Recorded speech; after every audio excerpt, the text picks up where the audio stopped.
정몽규 대한축구협회장이 자신의 자서전에서 지난 업적에 대해 10점 만점에 8점이라고 자평하며 충격에 빠지고 있는 축구계입니다. 정 회장은 지난 26일 발간된 자서전 축구의 시대 정몽규 축구 30년에서 12년 동안 대한축구협회장으로 일하면서 여러 가지 논란에 휩싸였다. 잘못된 판단에 대한 질책도 있었고 오해에서 비롯된 공격도 있었다며 때로는 아프게 반성한 적도 있었고 간혹은 악의에 찬 왜곡에 서운한 적도 있었다고 밝혔습니다. 정 회장은 축구협회장에게 필요한 덕목은 높은 수준의 역량과 도덕성 외 인내심과 참을성이라며 월드컵이나 아시안컵 등 주요 대회에서 대표팀이 부진하면 온 국민의 원성을 들어야 하기 때문이라고 토로했습니다. 그는 어느 종목도 국가대표팀 성적이 나쁘다고 회장 퇴진을 요구하지는 않는다며 이럴 때마다 축구협회장이나 국가대표팀 감독은 국민욕바지가 아닌가 하는 생각이 든다고 호소했습니다. 정 회장은 지난해 3월 축협이 승부조작 축구인에 대한 사면을 발표했다가 사흘 만에 번복한 사면 파동에 대해서도 설명했습니다.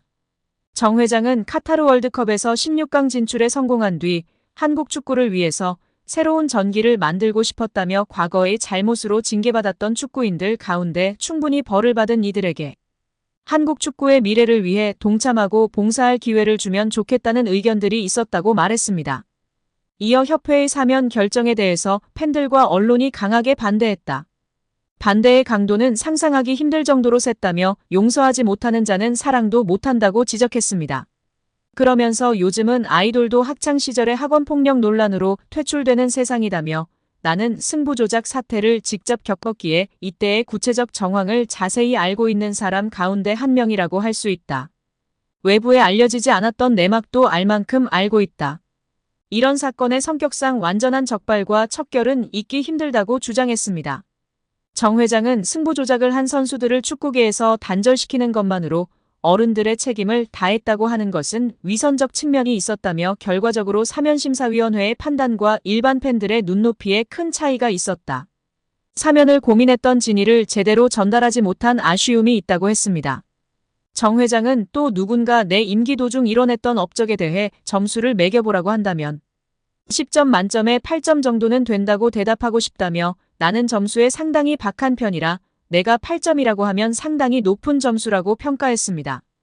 이 소식이 전해지자 축구팬들은 뒷목을 잡고 쓰러지기 일보 직전인 상황입니다.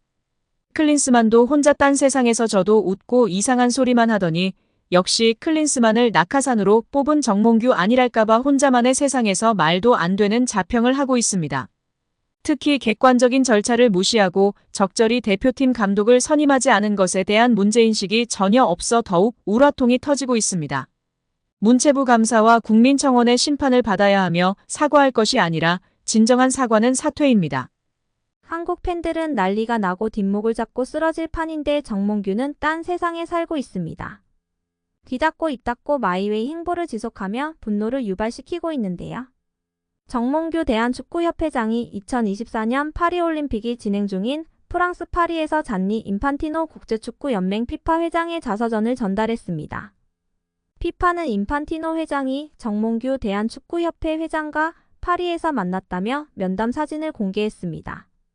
사진에는 정 회장이 피파 파리 사무소에서 인판티노 회장의 자신의 자서전 축구의 시대 정몽규 축구 30년을 선물하는 모습이 담겼습니다. 자서전은 지난달 26일 발간됐습니다.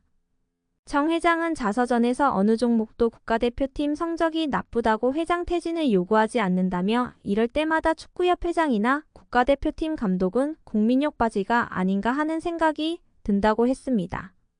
축협회장으로서의 업적에 대해 10점 만점에 8점이라고 자평해 36년 만에 올림픽 본선 진출에 실패한 상황과 홍명보 대표팀 감독 선임 논란 등이 맞물려 비판이 일기도 했습니다.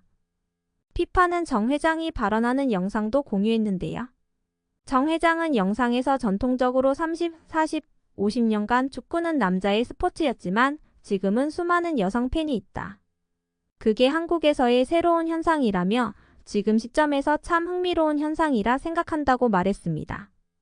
홍명보의 능력도 문제지만 장점이라고 평가받던 소통 문제, 리더십 문제도 결코 장점이 될 수 없다고 폭로한 국내 지도자가 있어 화제가 되고 있습니다.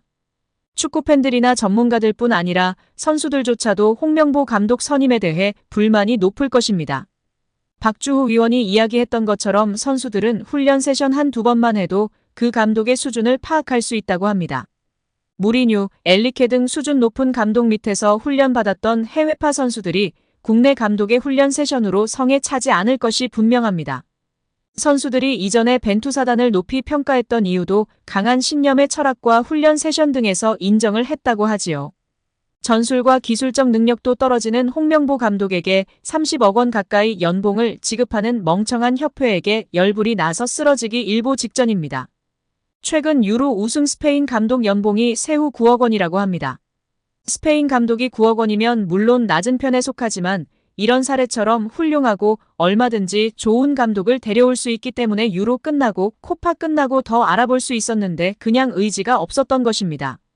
홍명보의 능력도 문제지만 장점이라고 평가받던 소통 문제, 리더십 문제도 결코 장점이 될 수 없다고 폭로한 국내 지도자가 있어 화제가 되고 있습니다. 위르겐 클린스만 전 감독이 경질된 후 임시 사령탑 체제로 돌아가던 시기에 축구대표팀 스태프로 합류한 한 지도자 A씨는 유럽파가 감독에게 가장 원하는 요소로 소통을 꼽았습니다. A씨는 나도 국내 지도자로 선수들이 해외 감독을 원하는 분위기에 반감이 컸다면서 하지만 내부에 들어가 직접 부딪혀보니 이유가 있더라. 마냥 편하고 싶어서 외국인을 원하는 게 아니었다고 소회를 밝혔습니다. 그러면서 그 친구들 나름대로 합리적인 요구를 하면서 감독이 들어주는 소통 구조를 원하더라. 내용을 들어보면 결코 비합리적이거나 무리한 요구가 아니다. 충분히 할 만한 얘기를 하더라. 아무래도 선수들은 국내 감독의 경우 그런 식의 소통이 어렵다고 생각하는 게 아닌가 싶다고 말했습니다. 축구대표팀은 유럽파 전성시대에 접어들었습니다. 캡틴 손흥민을 필두로 이강인, 김민재, 황희찬, 이재성 등 빅리그에서 활약하는 선수가 팀의 중심으로 자리 잡은 지 오래입니다. 이들은 선진적인 훈련과 전술, 유럽식 소통 방식에 익숙한 선수들입니다. 대놓고 말은 못해도 외국인 지도자를 선호하는 것도 이 때문입니다. 수직적인 스타일의 한국 감독과 보이지 않는 벽이 존재할 수밖에 없습니다. 한국 지도자는 여전히 상명하복식 지도에 익숙한 게 사실입니다. 대표팀 지휘봉을 잡은 홍 감독은 전형적인 카리스마형 리더입니다. 현역 시절의 아우라와 지도자로 성과, 선수단을 장악하는 리더십이 장점으로 꼽힙니다. 홍 감독의 이게 팀이야 한마디에 선수들이 긴장하고 집중력을 끌어올리는 장면이 그의 스타일을 대변합니다. 이제는 시대가 달라졌습니다. 마냥 카리스마로 선수를 휘어잡는 시대가 아닙니다. 유럽파가 다수인 대표팀에서는 더 그렇습니다. 아무리 홍 감독이라 해도 밀어붙이는 리더십으로는 팀 분위기를 장악하기 어렵다는 게 대표팀 내부를 잘 아는 관계자의 일관한 견해입니다. 말도 안 되는 하지도 못하는 해명하지 마시고 속히 사퇴하시기 바랍니다.